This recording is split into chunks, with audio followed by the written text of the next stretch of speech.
Hola, ¿qué más? Espero que todo vaya bien. Mi nombre es Samuel Pinilla Hurtado y nuevamente traigo otra historia del siglo XX relacionada con campañas, con conceptos, con ideas relevantes de todo lo que fue la publicidad en este siglo.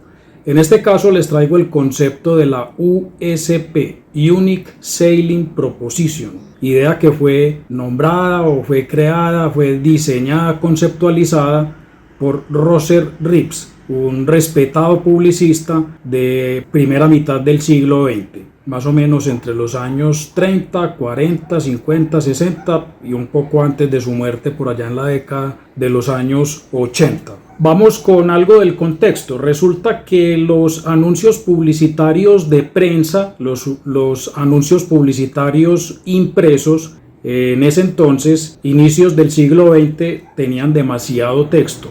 Estaban saturados de información porque se presentaban prácticamente todas las características, todas las ventajas, todas las cualidades que un producto o que una empresa o un servicio podrían tener con relación al consumidor para que éste pudiera tomar una decisión de compra.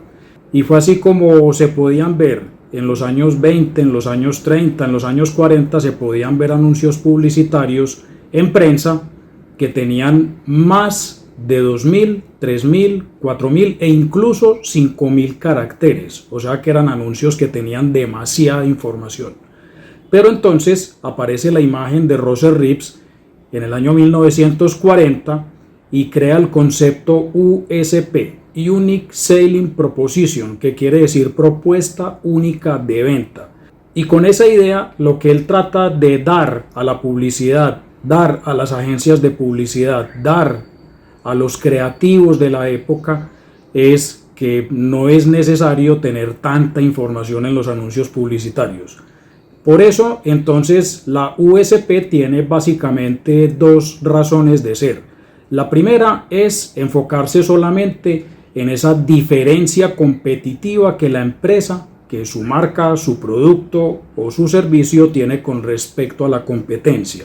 Y lo segundo es que esa propuesta, esa promesa de marca, esa diferencia competitiva tiene que estar ligada a las necesidades y deseos del consumidor. Eso es primordial, porque de hecho si no lo está, pues entonces de nada valdría todo el esfuerzo publicitario que se pueda realizar y toda la inversión que se pueda desarrollar. Bien, para el año 1961 Roger Reeves lanza al mercado un libro que se llama Reality of Advertising, la realidad en la publicidad. Y en este libro acomoda dos tipos de USP. La primera es la USP natural. Esto quiere decir que las propiedades, o mejor dicho, esa ventaja competitiva que el producto tenga, debe ser del producto. O sea, tiene que ser generada desde su calidad, desde su tecnología, debe estar enfocada desde sus propiedades o desde el método de producción. Y la segunda es la USP artificial, las cuales son propiedades que se atribuyen al producto pero a través de su publicidad, a través de su mercadeo o de su marketing, y que también pueden ser conocidas en el medio como Unique Advertising Proposition. En este caso la sigla es UAP. Y bueno, ya como para terminar con el tema de la USP, podemos observar que a pesar de haber nacido este concepto hace tanto tiempo, 1940, pues es un tema, es un concepto que para hoy en los planes de marketing y en las campañas publicitarias sigue siendo fundamental, porque permite no solamente la competencia sana a través de las diferencias competitivas que la empresa y sus productos pueda tener, sino porque permite también unos buenos ingresos, permite un buen reconocimiento, permite un buen posicionamiento en la mente de un consumidor.